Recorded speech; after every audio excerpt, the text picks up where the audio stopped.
E aí, pessoal, tudo bem? O Brasil acabou de perder da Austrália na sua segunda partida na Copa do Mundo Feminina. Uma derrota doída, né? O Brasil vencia por 2-0, tomou uma virada por 3-2. Doída por essas circunstâncias do jogo que estava na mão e doída porque a situação no campeonato ficaria muito melhor do que ficou agora. Com a vitória, o Brasil estava classificado, virtualmente classificado, mas estava. Na prática estava, tá? Não ia acontecer de não classificar se vencesse esse jogo. Com o empate, estava numa situação muito confortável para ser primeiro ou segundo do grupo, e agora vai ter que brigar para ser segundo ou terceiro. A chance de ser primeiro do grupo ficou menor, ainda existe, mas ficou menor. E além de tudo, vai depender ali de saldo de gols, vai depender de ser um dos 4 melhores segundos colocados para classificar, dos 4 melhores terceiros colocados para classificar. Se ficar em terceiro, deve classificar com empate contra a Itália.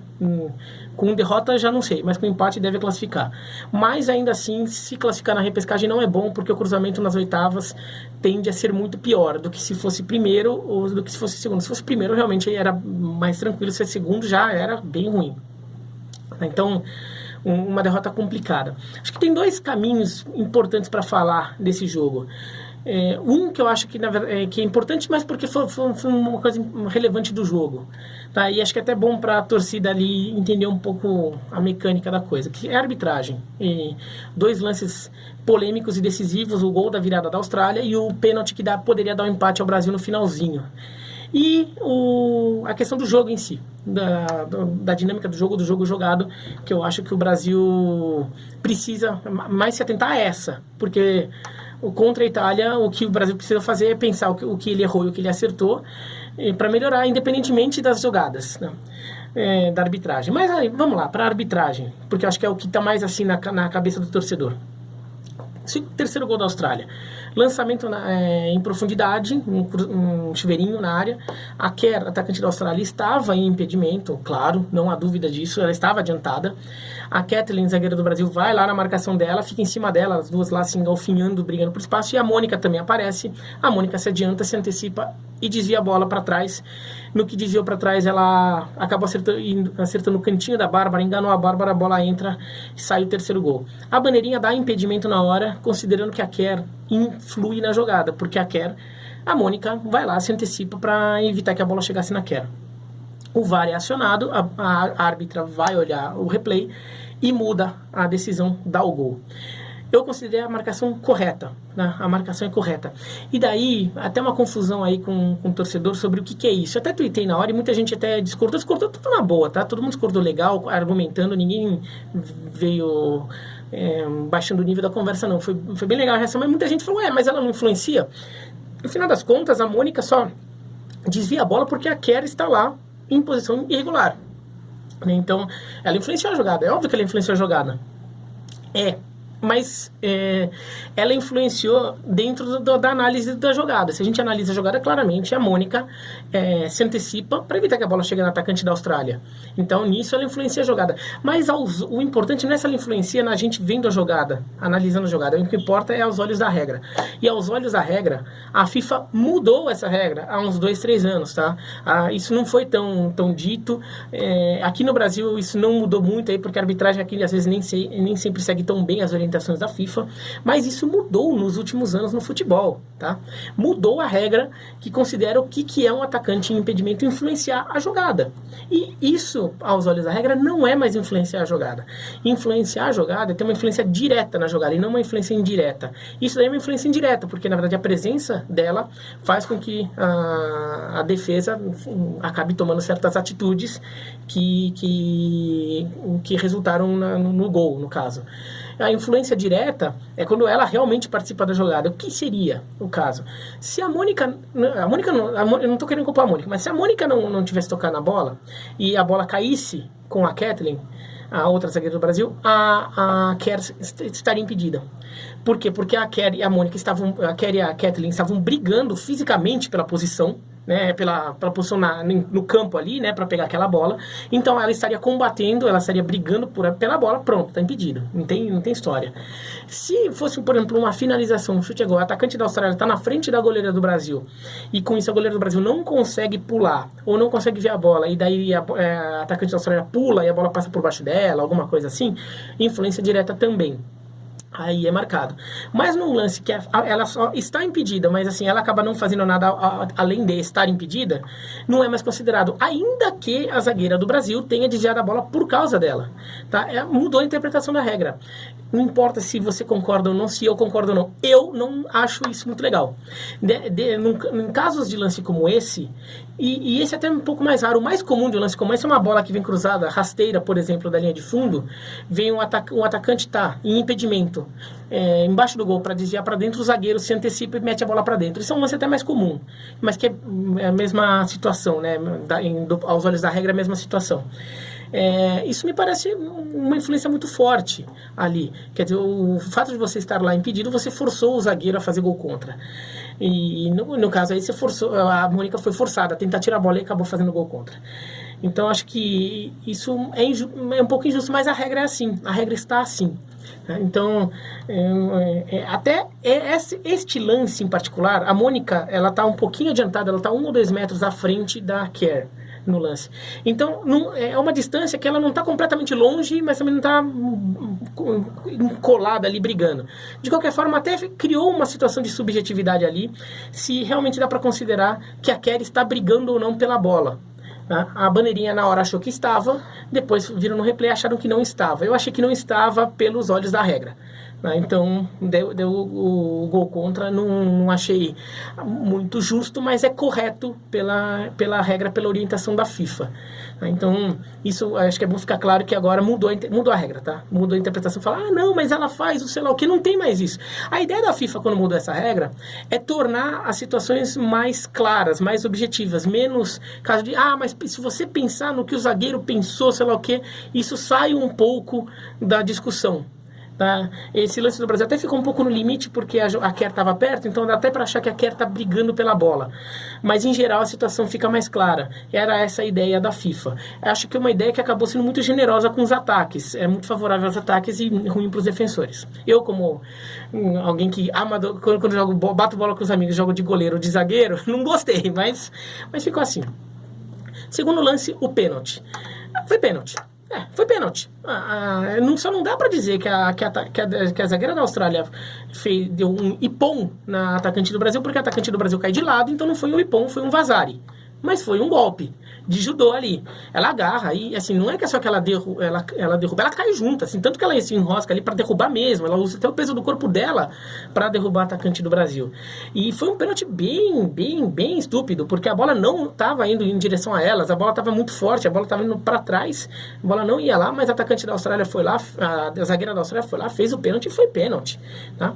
Eu até entendo a árbitra na hora não dar o pênalti, porque, assim, tem muito enrosco na área. Ela não viu aquele lance com clareza, provavelmente estava vendo a cobrança, a bola saindo do cruzamento, tudo, não está prestando tanta atenção. Então ela deixou passar, mas o VAR está aí para isso.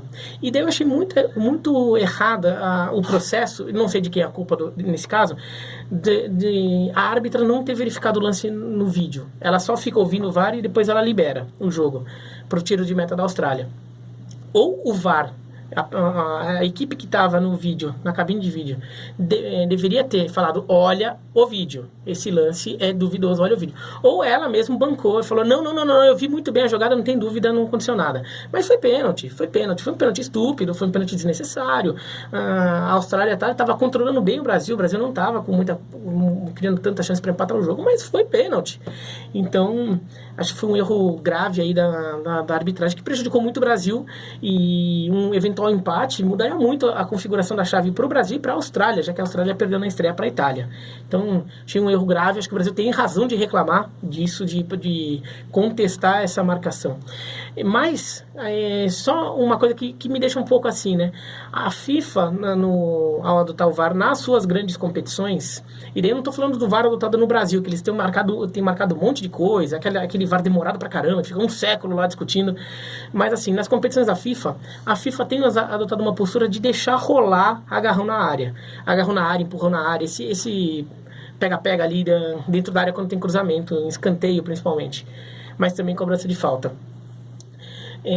Na Copa do Mundo, que foi a primeira grande competição da FIFA a usar o atual sistema de VAR, na Copa da Rússia masculina, vários lances de agarrar na área, o VAR deixou rolar, mesmo sendo teoricamente uma falta do ataque ou um pênalti da defesa. A FIFA deixou rolar. Um lance muito parecido com esse do Brasil e Austrália foi no Sérvia e Suíça, em que acho que era o Kolarov da Sérvia, se eu não me engano era ele, recebeu um cruzamento assim, ele subiu para cabecear e o jogador da Suíça agarrou ele, assim, parecia um golpe um tackle de rugby lá para derrubar ele, agarrou ele com tudo assim, mas o cara era tão grande que ele conseguiu cabecear a bola, mas cabeceou completamente torto, porque ele estava totalmente desequilibrado, caindo, com o jogador pendurado nele, derrubando ele. E ele caiu de braço aberto pedindo pênalti, a Sérvia protestou muito na hora, o VAR foi acionado e não deram pênalti. O que foi um absurdo, foi muito pênalti, eu acho que o jogo estava 1-1 naquele momento, a Sérvia pressionando, a Sérvia precisava ganhar o jogo, e no final das contas a Suíça acabou virando o jogo nos acréscimos, com um gol do Shaqiri. E esse lance foi fundamental ali, a Sérvia provavelmente teria vencido aquele jogo, naquele momento, ou teria grandes chances de vencer o jogo, e não deu, porque a FIFA tem deixado rolar lance de agarrão, que eu acho bem errado, acho uma medida bem errada quando o caso é tão claro quanto esse. Teve o caso lá do gol da Suíça contra o Brasil, que teve um empurrãozinho no Miranda, que assim, até foi falta ali, se você quiser ver ao pé da letra, houve um empurrão, o Miranda desequilibrou um pouco, mas assim, foi um lance mais leve. Agora, esse daí do Sérvia e Suíça foi forte, como foi o do Brasil e Austrália de hoje. Então, acho que é o mesmo. Agora vamos falar do jogo em si, que acho que isso é o mais importante. O Brasil, esse jogo acabou tendo algumas características, alguma sequência do Brasil e Jamaica, que o Brasil mostrou realmente evolução em algumas áreas, mas mostrou problemas em outras, e esses problemas dessa vez se pagaram porque o adversário era mais forte. Onde o Brasil melhorou? Acho que o ataque do Brasil melhorou, assim, a armação ofensiva, a dinâmica ofensiva do Brasil melhorou. O Brasil tem criado chances, que era uma coisa que não vinha acontecendo nos amistosos antes da Copa, já desde o final do ano passado. O Brasil não criava, agora começou a criar, teve chances, abriu espaço, a dinâmica do meio de campo funcionou melhor. Com a Marta, o Brasil passou a ter uma referência melhor, coisa que só tinha mais a Cristiane, agora ficou Marta, a Cristiane passou a ter um pouco mais de força ali, fez 2 gols, e mesmo depois que a Austrália começou a reação, o Brasil, até o momento que estava 2-2, o Brasil continuou criando chances em contra-ataques, tinha espaço, só não estava sabendo aproveitar bem. Então, acho que o Brasil evolui na frente. Mas os problemas graves. Um é a defesa. A defesa continua muito ruim, sobretudo no jogo, na bola aérea. A Bárbara é uma boa goleira, mas ela não é muito boa de saída do gol. Ela falha muito em saída do gol. E que, na verdade, tem um problema clássico da escola brasileira de goleiros. O goleiro brasileiro tem uma tradição de não sair muito bem do gol. A Bárbara tem esse problema também, né? Então ela sai um pouco mal do gol. E para piorar, a defesa brasileira é ruim de bola aérea. A defesa brasileira não é muito bem organizada quando vem bola aérea. Posicionamento nem sempre é bom, antecipação nem sempre acontece. E então acaba ficando... isso dá mais insegurança ainda para a goleira. A própria goleira não ser tão boa nisso acaba dando insegurança um pouco para a defesa. Ali, então, o Brasil dá um certo desespero com bola alçada.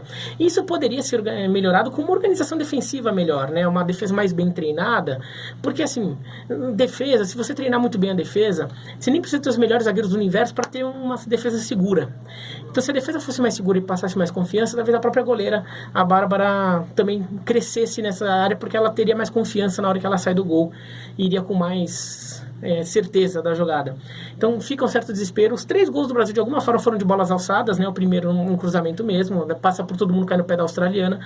O segundo foi uma bola lançada para dentro da área que ninguém desvia, e acaba, como ninguém desvia, engana a Bárbara, que acho que ela podia ter pulado um décimo mais rápido ali.